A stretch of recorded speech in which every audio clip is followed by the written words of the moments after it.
Tara, dagdagan natin ang ating paninda ng mango graham float. Simulan na natin! Ang unang ingredients na ating gagamitin ay all-purpose cream.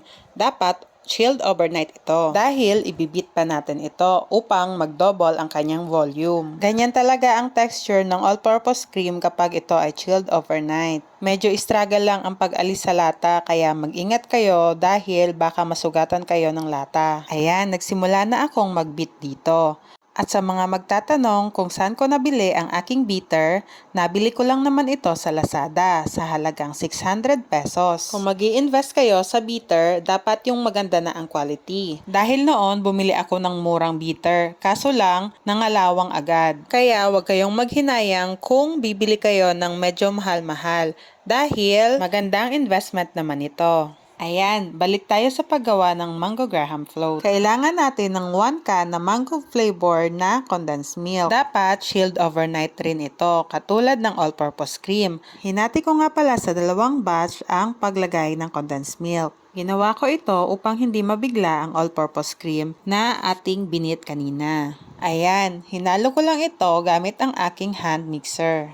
After itong mahalo, inilagay ko na rin ang evaporated milk. 1/2 na lata lang ito. Nasa 205 ml lang. Pag nilagay mo kasi ito lahat, tatabang na ang ating mixture at hindi na ito creamy. At naglagay din ako sa mixture ng mango puree. Fresh na mangga ito upang mas malasahan ang natural na lasa ng mangga. Sa paghalo naman, ginagamit ko talaga dito ang hand mixer upang mas madali ang pagtrabaho. After itong mahalo, inilalagay ko muna ito sa ref ng 1 to 2 hours upang hindi ito masyadong malabnaw kapag nilagyan na ito ng graham. Every time na gumagawa ako ng mango graham ay nire-ready ko na ang first layer ng graham. Na-slice ko na rin ang manggang pang toppings at pang filling. Ayan, yung mixture na nilagay ko ng 1 to 2 hours sa ref ay hindi na ito masyadong malabnaw. Ginagawa ko ang technique na ito para kapag nag-assemble na ako ng graham at cream mixture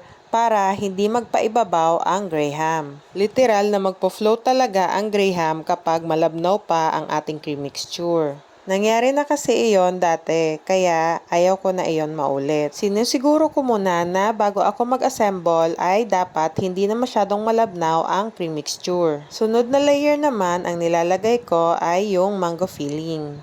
Ang gamit ko palang mangga dito ay yung overripe na para mas mura at mas matamis. Kapag bibili kayo ng mangga, piliin nyo yung nakaseparate na parang mabubulok na ng mangga. Pero syempre, wag naman yung bulok na talaga. Dapat yung overripe lang at medyo may black ng spot sa kanyang skin. Nakakabili ako noon ng 70 pesos per kilo, kaya mas mura dahil kapag yung mga bago ay 150 pesos. Ayan, kung napapansin ninyo, hindi na ako naglagay sa second layer ng mango filling. Bale, 3 layers ang aking ginagawa. Ang nilalagyan ko lang ng mango filling ay yung first layer. Ang recipe nga pala na aking tinuturo ay pang small quantity lamang upang kapag gusto ninyo itong subukan ay konti lang ang inyong magiging puhunan. Ang sukat nga pala ng tab na aking ginagamit ay 500 ml. Ayan, bale, dito sa video na ito, pang last layer na ang aking ginagawa at magta-toppings din ako dito ng mango strips. Sa recipe na ito, maaari tayong makagawa dito ng 6 hanggang 7 tabs. At kung medyo titipirin nyo naman ang cream mixture ay pwede naman kayong makagawa ng 8 tabs. Basta ang importante, hindi tayo malugi.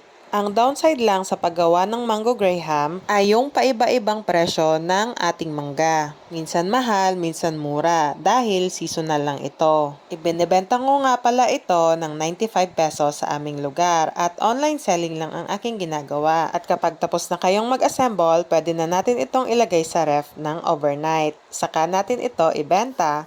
Thank you for watching!